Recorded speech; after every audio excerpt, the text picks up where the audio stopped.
Mari kita buka Alkitab kita akan melihat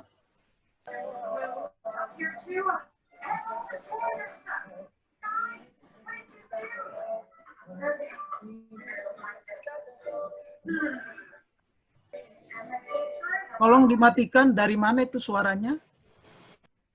Tolong mute semuanya. Oke. Kita akan membaca firman Tuhan dari 1 Tesalonika pasal yang kelima, ayatnya yang ke-12 sampai ayatnya yang ke-22.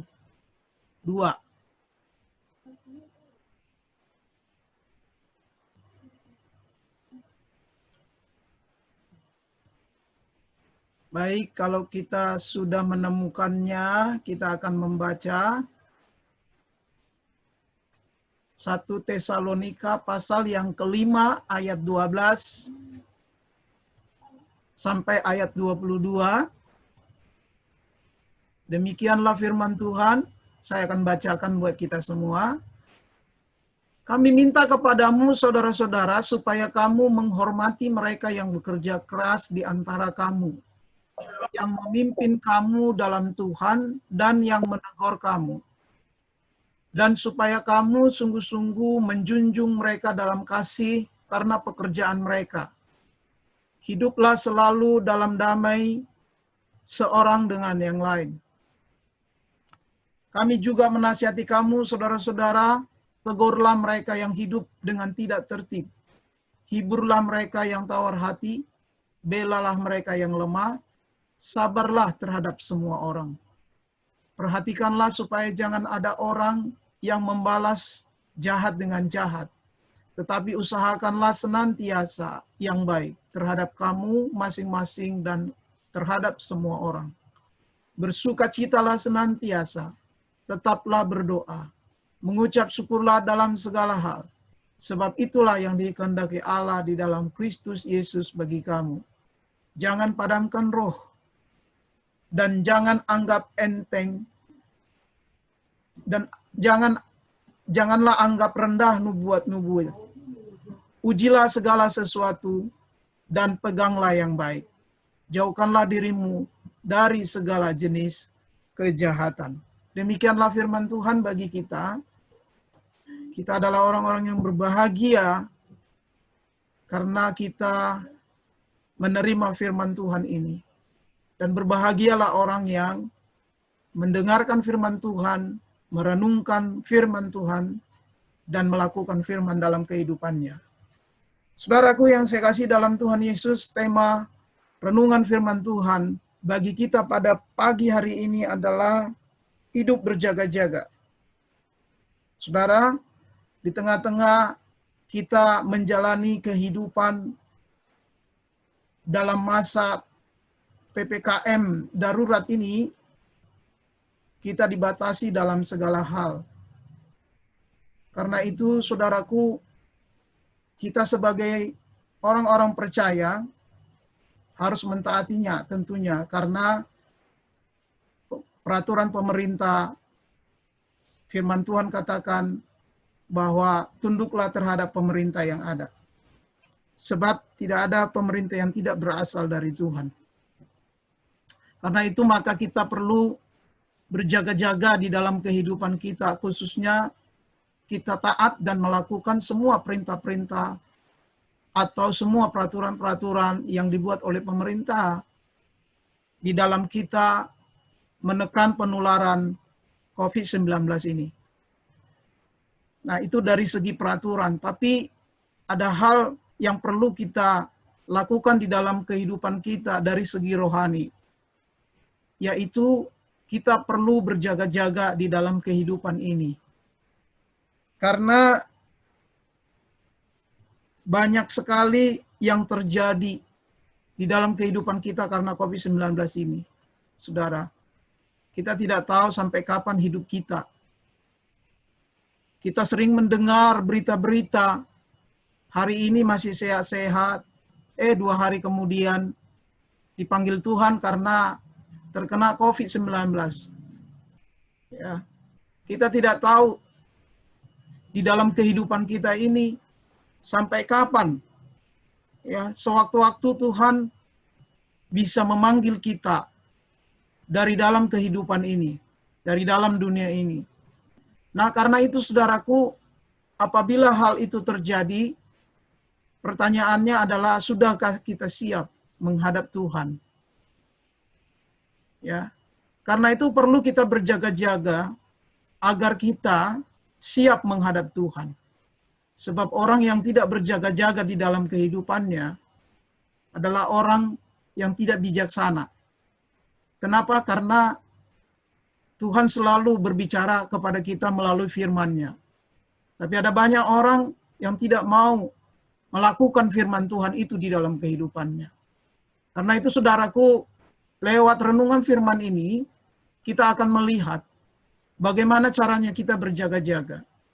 Dari firman Tuhan yang kita baca tadi, saudaraku, konteks dari apa yang kita baca itu adalah bagaimana Paulus ya memberikan nasihat kepada jemaat di Tesalonika, juga untuk kita, supaya jemaat itu berjaga-jaga. Berjaga-jaga dari apa? Berjaga-jaga untuk mengantisipasi kedatangan Tuhan yang kedua kalinya. Bahwa jemaat itu harus mengerti bahwa kedatangan Tuhan itu seperti pencuri. Dia datang tanpa aba-aba. Tapi ya firman Tuhan selalu mengingatkan bahwa tanda-tanda kedatangan Tuhan itu ada. Nah, karena itu maka saudara dan saya harus berjaga-jaga untuk mengantisipasi kedatangan Tuhan yang kedua kali. Dan kondisi yang terjadi sekarang ini, saudaraku, menunjukkan akan hal itu. Firman Tuhan berkata bahwa pada masa-masa terakhir akan datang masa yang sulit. Itu kata firman Tuhan. Nah, jika itu terjadi, bahwa hari ini kita hidup di masa-masa yang sulit, itu berarti bahwa kedatangan Tuhan itu, saudaraku, tidak berapa lama lagi. Saya yakin dan percaya itu. Ya, karena firman Tuhan tidak pernah berbohong. Karena itu maka saudara dan saya harus hidup berjaga-jaga. Bagaimana caranya supaya kita hidup berjaga-jaga? Yang pertama, kalau kita melihat di ayat yang ke-12 sampai ayatnya yang ke-13, demikianlah firman Tuhan. Kami minta kepadamu, saudara-saudaraku, supaya kamu menghormati mereka yang bekerja keras di antara kamu, yang memimpin kamu dalam Tuhan, dan yang menegur kamu. Dan supaya kamu sungguh-sungguh menjunjung mereka dalam kasih karena pekerjaan mereka. Hiduplah selalu dalam damai seorang dengan yang lain. Yang pertama, saudaraku, kita berjaga-jaga dengan cara menghormati mereka yang bekerja keras di antara kamu, yang memimpin kamu dalam Tuhan dan yang menegur kamu. Ini merujuk kepada hamba-hamba Tuhan, para penatua-penatua yang melayani jemaat Tuhan di Tesalonika. Ya. Dikatakan supaya kamu menghormati mereka yang bekerja keras. Ternyata hamba Tuhan, para penatua-penatua, ya kalau sekarang para pendeta-pendeta, hamba-hamba Tuhan, para penginjil-penginjil, ya. Itu saudaraku dikatakan di sini mereka yang bekerja keras di antara kamu. Jadi pendeta itu, hamba-hamba Tuhan itu saudaraku bekerja keras di dalam melayani jemaat Tuhan. Ya. Mereka adalah orang-orang yang memimpin jemaat Tuhan. Bukan hanya memimpin dikatakan, tetapi juga yang menegur kamu. Ya. Saudara perhatikan kata memimpin. Untuk memimpin tidak gampang, saudaraku. Ya. Memimpin 1000 kerbau itu gampang. Tetapi memimpin 100 orang itu sangat sulit, saudaraku. Karena seorang pemimpin, seorang hamba Tuhan, seorang pendeta, ya, itu menghadapi jemaat dari berbagai latar belakang. Ada yang sudah dewasa rohaninya, ada yang masih di tengah-tengah, ada yang masih ia baru bertobat dan sebagainya. Ya, memimpin berbagai latar belakang dari jemaat, ada yang pendidikannya rendah, ada yang pendidikannya tinggi, juga berlatar belakang dari budaya, dari suku yang berbeda, bahasa berbeda, budaya, kebiasaan, dan seterusnya. Itu tidak mudah. Karena itu, maka seorang hamba Tuhan di dalam hal memimpin jemaat Tuhan itu, dia bekerja keras. Bagaimana caranya supaya seluruh jemaat yang dipimpin, yang digembalakan itu, saudaraku, hidup seperti yang Tuhan mau. Hidup melakukan firman Tuhan. Karena itu siang malam, dia selalu berdoa bagi jemaatnya. Satu persatu disebutkan dalam doanya. Agar seluruh jemaatnya itu sungguh-sungguh bertumbuh kerohaniannya, melakukan firman Tuhan di dalam kehidupannya. Itu yang dia lakukan.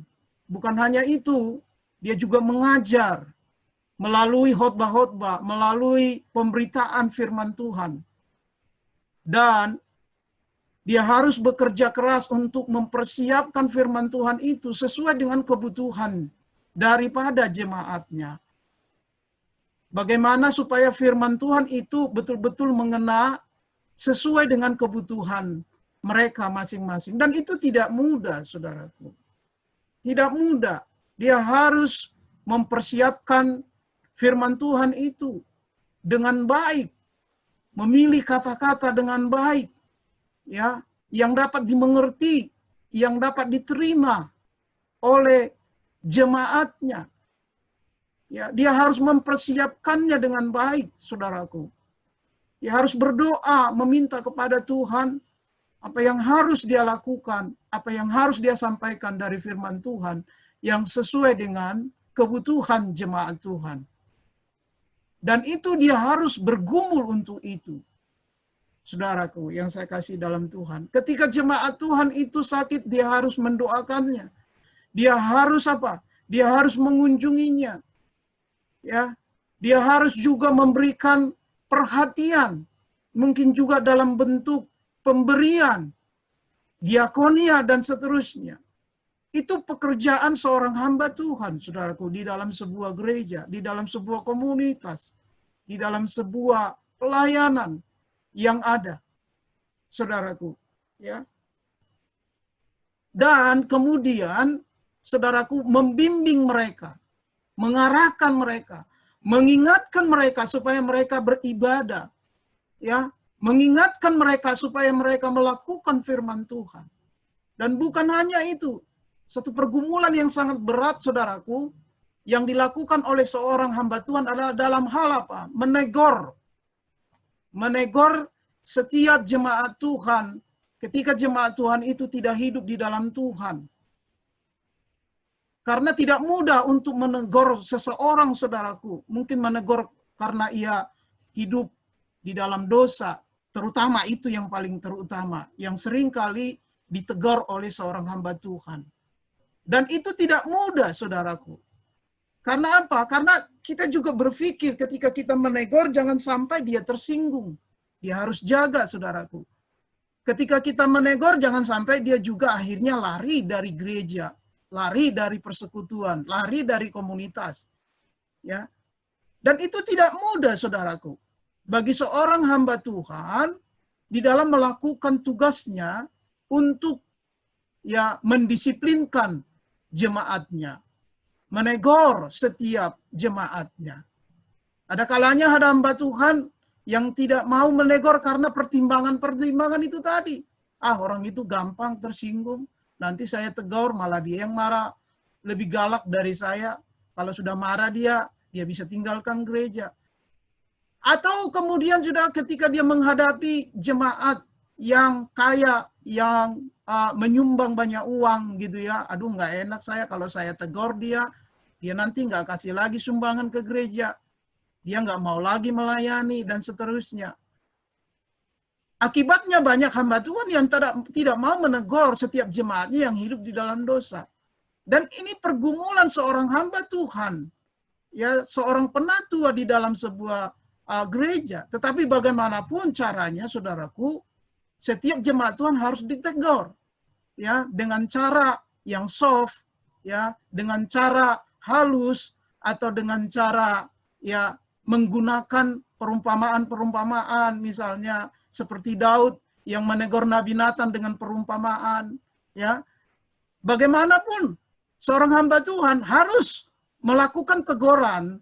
Nah, karena itu, saudaraku, ketika seorang hamba Tuhan memimpin, ketika seorang hamba Tuhan menegur, setiap jemaatnya, saudara dan saya sebagai hamba-hamba Tuhan, sebagai anak-anak Tuhan, sebagai jemaat Tuhan harus menerimanya. Karena memang itu adalah tugasnya yang dipercayakan Tuhan kepadanya. Untuk apa? Untuk menggembalakan jemaat Tuhan. Karena itu saudara dan saya harus merelakan hati untuk mau dipimpin, untuk mau diajar, untuk mau dinasehati, untuk mau ditegur, dan mudah-mudahan mau bertobat dari segala dosa, kesalahan yang kita lakukan. Ya, tujuannya itu adalah bagaimana supaya jemaat Tuhan ini diselamatkan. Itu tujuannya. Tidak ada yang lain. Tidak ada unsur, ya, subjektivitas. Tidak ada unsur, ya, karena dendam. Tidak ada unsur-unsur yang tidak murni di dalam hal pekerjaan seorang hamba Tuhan dalam memimpin dan menegur, mendisiplinkan setiap jemaatnya. Maka saudara dan saya bersyukur seharusnya jika gembalamu, jika hamba Tuhanmu menasehati, membimbing, memimpin, bahkan mungkin juga menegur yang tidak mudah untuk diterima oleh kita. Tetapi relakanlah dirimu, karena Tuhan mengasihi saudara dan saya, maka diutusnya seorang hamba Tuhan, seorang penatua untuk melakukan tugasnya, supaya kita kembali ke jalannya Tuhan, dan kita kemudian akhirnya diselamatkan. Karena itu saudaraku, hormati mereka. Perhatikan baik-baik perkataan ini. Hormati mereka, hargai mereka. Jangan anggap rendah. Ya. Jangan anggap sepi. Dan jangan tidak peduli terhadap hamba Tuhan yang ada, penatua yang ada, penginjil-penginjil yang ada. Saudara harus menghormati dan menghargai mereka. Bukan hanya itu, saudaraku, di ayat 13 dikatakan, sungguh-sungguh menjunjung mereka dalam kasih. Perhatikan baik-baik. Saudara dan saya sebagai jemaat Tuhan harus menjunjung tinggi hamba Tuhan, pendeta, para penginjil, para penatua yang ada di dalam gereja kita. Kita menjunjung mereka karena pekerjaan mereka tadi berat, saudaraku. Nih, saudara. Mereka bekerja keras, dan pekerjaan yang keras ini, saudaraku, kita harus sungguh-sungguh menjunjung mereka dalam kasih. Perhatikan baik-baik, dalam kasih. Kalau berbicara tentang kasih, saudaraku, itu adalah berbicara tentang pengorbanan. Ya, pengorbanan dari apa? Pengorbanan dari waktu kita untuk mendengarkan hamba Tuhan yang datang kepada kita untuk menasihati, membimbing kita, mengajar kita, ya. Menghormati mereka, menghargai mereka, dan menerima mereka dengan tulus, dengan penuh sukacita, bukan beban ketika seorang hamba Tuhan datang ke rumah kita, saudaraku. Nggak pura-pura nggak ada di rumah, nggak pura-pura menutup pintu, saudaraku. Atau tidak acuh terhadap hamba Tuhan, saudaraku. Itu tugas mereka. Nah, karena itu firman Tuhan berkata, saudaraku, junjunglah mereka, belalah mereka, bantulah mereka di dalam melakukan tugasnya. Karena memang tugas mereka itu berat, saudaraku. Ya, berat. Kenapa saya katakan berat? Karena mereka harus mencari nafkah mereka, seperti Paulus menjual tenda untuk memenuhi kebutuhan mereka sambil ia melakukan pekerjaan Tuhan yang Tuhan percayakan. Demikian juga yang terjadi, saudaraku, di dalam kehidupan saya secara pribadi. Berat tugasnya, saudaraku, karena saya harus memikirkan kehidupan saya, makan minum istri dan anak saya. Karena memang tidak ada, saudaraku. Itu yang saya teladani dari Paulus, bahwa dia tidak memberikan beban kepada jemaatnya. Dia harus menjual tenda untuk mencukupi kebutuhan pelayanannya dan kebutuhannya sehari-hari, saudaraku. Karena itu, saudaraku, berat. Bagi seorang hamba Tuhan seperti saya ini, berat pekerjaannya, saudaraku, tidak mudah. Dan tidak gampang, saudaraku. Karena itu, saudaraku, belalah hamba-hamba Tuhan yang ada. Junjunglah mereka dalam kasih. Saudaraku, kasihi hamba Tuhanmu. Kasihi pendetamu. Doakan mereka. Terima mereka apa adanya. Sekalipun mungkin ada kekurangan. Tidak ada seorang hamba Tuhan pun yang sempurna. Terima mereka apa adanya. Terima nasihatnya. Dan kasihi mereka. Saudaraku, perhatikan hidup mereka. Jangan menjadi jemaat yang hanya, saudaraku, menerima tapi tidak pernah memberikan sesuatu buat hamba Tuhannya. Sesuatu dalam tanda petik ya, jangan berpikir wah ini Pak Pendeta ini motifnya uang ini, jangan. Bukan itu, saudaraku. Ya. Tetapi junjung mereka, bela mereka. Jangan malah menjatuhkan mereka. Sekalipun mungkin ada hal-hal yang kurang berkenan, tetap junjung mereka. Ini bicara bukan hanya seorang gembala atau hamba Tuhan pendeta, ini bicara tentang penatua, majelis, dan siapa saja yang diangkat Tuhan dalam melayani pekerjaan Tuhan. Karena itu, saudaraku, dikatakan hiduplah damai dengan semua, dengan damai seorang dengan yang lain. Jauhi pertikaian, pertengkaran di dalam sebuah komunitas, di dalam gereja. Jauhi, berusahalah hidup damai.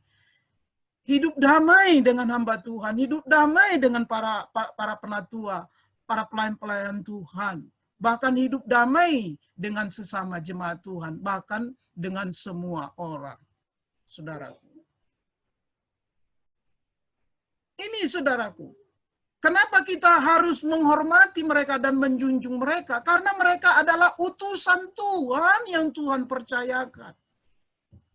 Karena tanpa mereka, saudara tidak akan mendapat pemimpin secara rohani dan tidak akan mendapat seorang yang menegur saudara. Kalau saudara tidak ada lagi yang menegur saudara, tidak ada lagi yang memimpin saudara, maka saudara akan berjalan di jalan yang sesat. Berjalan di jalan yang salah. Ketika saudara hidup di dalam dosa, nggak ada lagi yang perhatikan. Nggak ada lagi yang mendoakan saudara. Nggak ada lagi yang menegur saudara. Ini realita.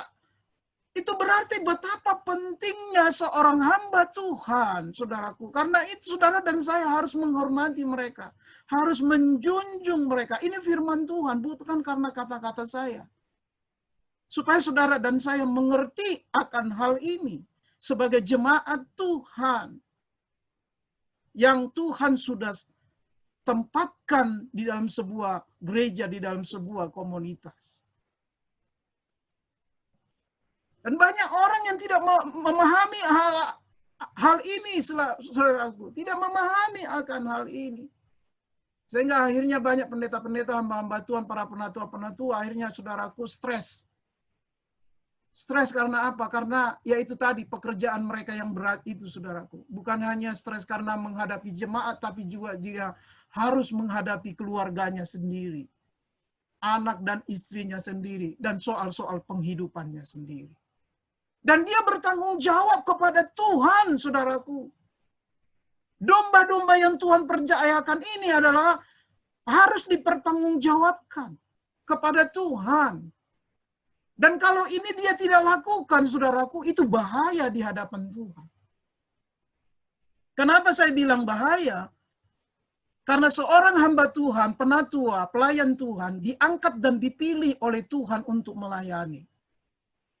Nah, jika saudaraku, salah satu domba yang dipercayakan Tuhan ini tidak diperhatikan oleh karena dia kemudian menyerah, oleh karena dia akhirnya bekerja dan mencari penghidupannya secara sekuler, saudaraku, maka saudara bisa murka, saudaraku, terhadap hamba Tuhan ini, murka. Karena itu sebagai seorang hamba Tuhan, apapun yang terjadi, pekerjaan pelayanan adalah hal yang harus dikerjakan. Apapun yang terjadi. Sekalipun dia menghadapi banyak persoalan, tuntutan dari keluarganya, saudaraku. Apapun yang terjadi, dia harus menyediakan waktunya untuk memimpin, menggembalakan, dan melayani domba-domba yang Tuhan percayakan. Dia harus mengesampingkan segala keinginannya. Dia harus mengesampingkan dari segala hal pergumulannya. Dia harus menutupi itu supaya jemaat Tuhan ini tetap kuat dan tidak melihat hamba Tuhannya, pendetanya lemah karena pergumulan yang dihadapi. Padahal di kamarnya dia menangis. Padahal dalam doa-doanya dia memohon kekuatan dari Tuhan.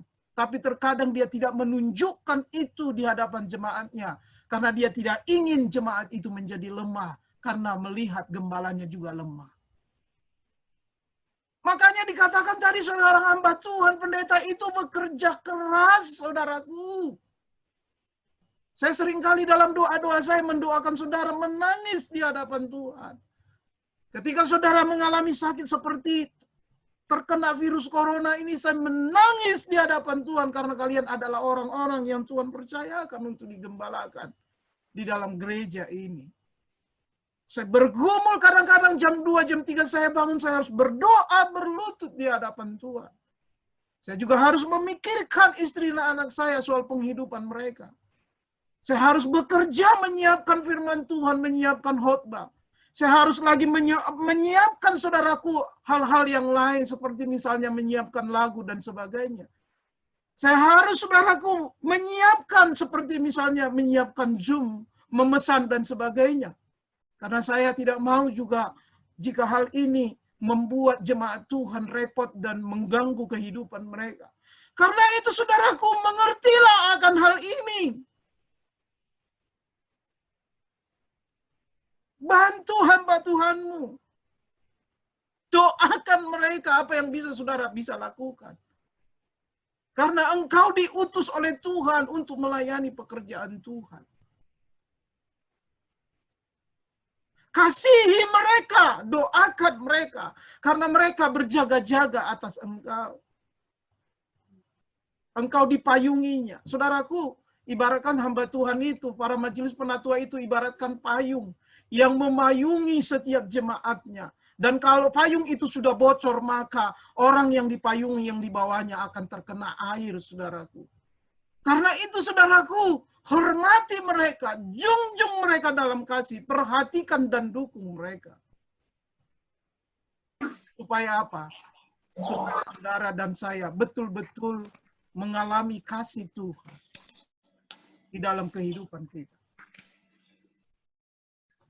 Saudaraku, inilah bagian kita, firman Tuhan yang disampaikan.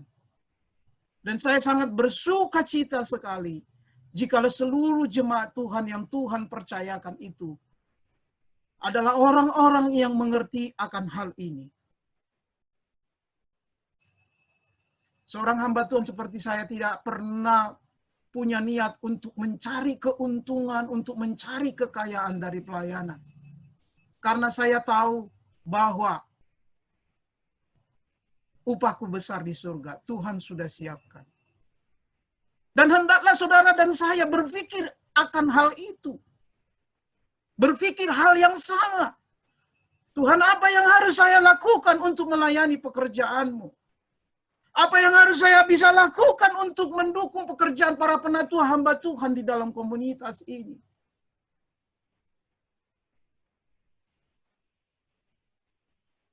Tuhan sudah mau datang.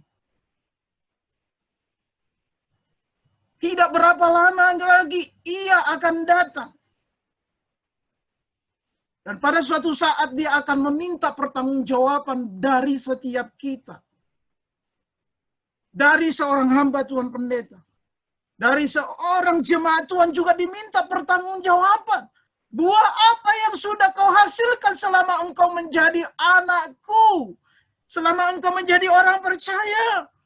Apa yang sudah engkau lakukan di tengah-tengah kehidupan ini? Jangan sampai saudaraku, saudara dan saya akhirnya menyesal di hadapan Tuhan. Karena tidak ada buah yang kita hasilkan selama ini di tengah-tengah dunia ini.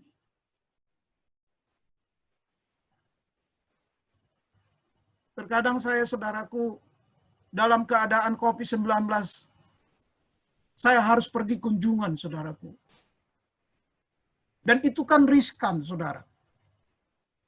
Kenapa riskan? Karena COVID-19 ini menularnya luar biasa sekarang.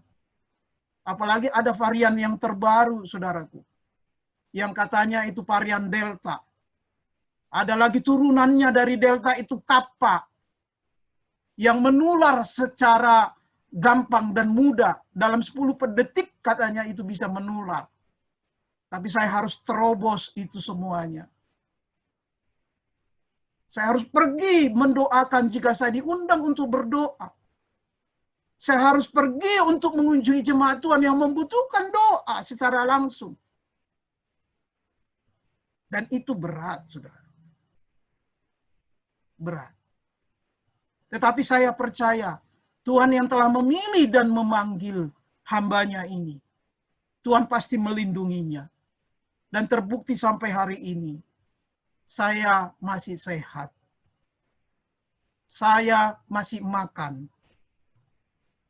Saya masih ada tempat tinggal. Anak saya masih sekolah. Itu pemeliharaan Tuhan.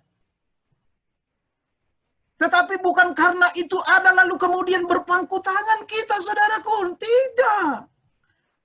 Ya udahlah, Pak Pendeta itu kan, dia kan Superman. Ibu Pendeta itu kan Wonder Woman. Dia mampu lalu saudara tidak melakukan hal yang bisa saudara lakukan. Untuk hamba Tuhanmu, untuk pendetamu, untuk para penatuamu. Lakukan, saudaraku, sebab pekerjaan yang kau lakukan di dalam Tuhan tidak akan pernah sia-sia, sekecil apapun itu. Engkau akan menerima upahnya sekecil apapun.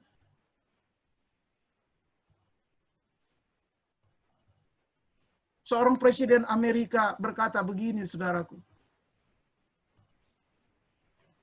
Jangan kau pikirkan apa yang negara bisa lakukan untukmu, tetapi pikirkanlah apa yang bisa kau lakukan untuk negara.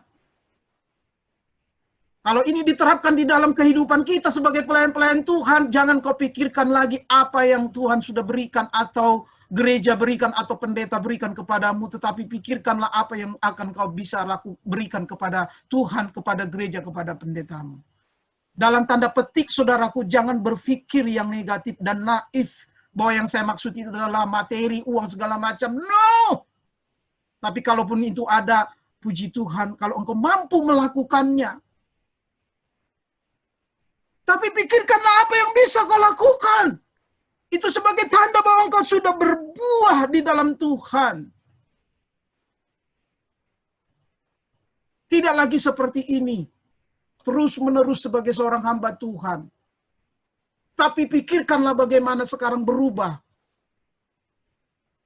Karena firman Tuhan berkata, lebih baik yang memberi daripada yang menerima. Itu firman Tuhan.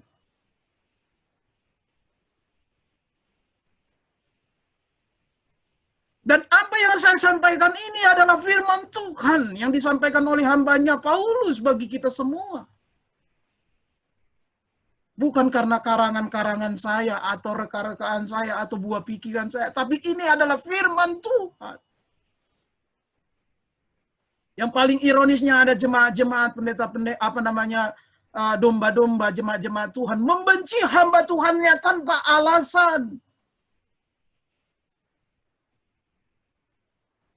Membenci hamba Tuhannya oleh karena ia ditegur.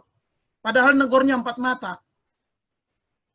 Kecuali kalau misalnya ditegur di kalangan umum gitu ya, mungkin okelah masuk akal.